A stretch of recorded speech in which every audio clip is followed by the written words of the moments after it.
ہے۔ اس کتاب کا اتارا جانا اللہ کی طرف سے ہے جو غالب ہے، حکمت والا ہے۔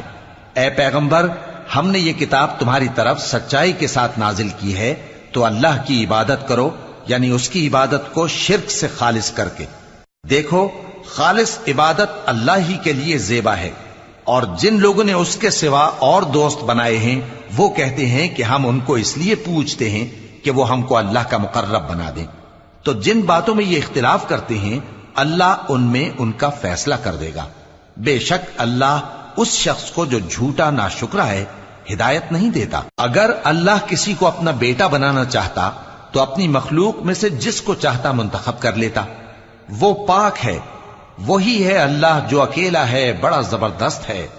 اسی نے آسمانوں اور زمین کو تدبیر کے ساتھ پیدا کیا ہے، اور وہی رات کو دن پر لپیٹتا اور دن کو رات پر لپیٹتا ہے۔